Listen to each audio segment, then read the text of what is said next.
I'm so happy to be joined by my good friend and frequent interview subject, Seth Killian. Now at Sony Santa Monica, obviously, for PlayStation All-Stars Battle Royale. Now, of course, the game is out, but we're not talking about some upcoming DLC. It's two new characters, Emmett from Starhawk and Kat from Gravity Rush. It's kind of cool to see Kat. I mean, this is a very, very recent game that's already found its way into the pantheon of All-Stars. Yes, so Kat, of course, part of the Vita family, but also she was just a huge hit right away. And Starhawk, again, when we were making this game, we knew what our initial lineup wanted to be, and then trying to figure out who was going to be great. And so Gravity Rush and Starhawk had just both come out and had a lot of buzz around them. We were all very excited about that. And more than just as characters, I mean, they're great as characters, but also they really added some unique gameplay elements, and that's really what we're all about. Yes, I mean, if there's one thing that really stands out is that somehow you have a truly diverse roster of characters that play in ways that are very respectful of how they play in their home games, and somehow it all balances out. We can talk about, I don't understand how you pull that off. Kat, how does she play? I mean, she's about not really respecting gravity. That's what we were so excited about, because we didn't have a character that had her kind of freedom of movement, so we've really gone a little nuts with Kat in the best possible way. So of course she can fly around the screen. She doesn't really have a double jump. She's got like this ability to dash like pretty much anywhere. A lot of sliding. She can stand on walls, of course, like Gravity Rush, but all sorts of moves. So she can summon chairs and junk, like a little field around her, as she can in Gravity Rush, and basically everything you see her do will be from there. But overall, trying to capture that sense of freedom and primarily kick-based offense, because she's all about the kicks in Gravity Rush. Now, but what's the balance? Everything you just described sounds like she should just dominate that playing field. I mean, so how do you keep her in check?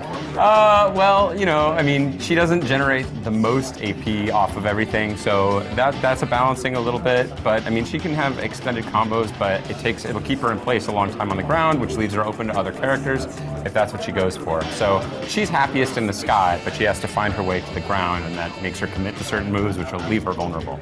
Okay, so now let's move over to Starhawk, which there's lots of guns. I mean, it kind of raises the same question. I mean, How does he play out, and then how do you kind of counterbalance that? Right, so Starhawk is a traditional shooter in many ways, which really punctuated by the key feature of the build and battle system, where he can basically, as you remember, drop down all sorts of things from the sky, whether it be walls, whether it be weapons, whether it be turrets. So we thought that would be fantastic for a character.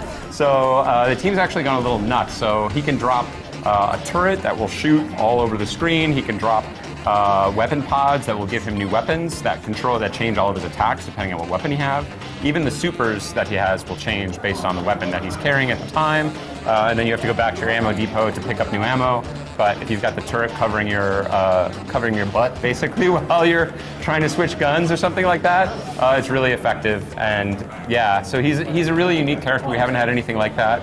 And he's all about basically stance changes, weapon changes, this kind of thing, and making the most of his turret to help him sort of cover the screen with bullets. So you have a woman who dashes without any respect to gravity, that keeps trash swirling around her, and you have a guy that can just kind of bring things in from the sky, put them on the ground, and has turrets and a gun. Yes. I mean, I kind of mean this seriously.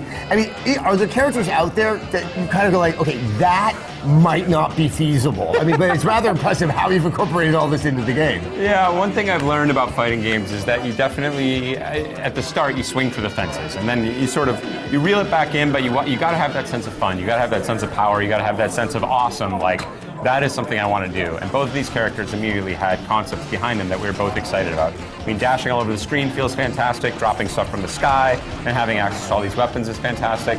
And then, you know, we'll tone it down where we need to tone it down, but those are both concepts we were really excited to have in the game, and they're just fantastic characters. All right, great. Well, obviously, PlayStation All-Stars Battle Royale is already out.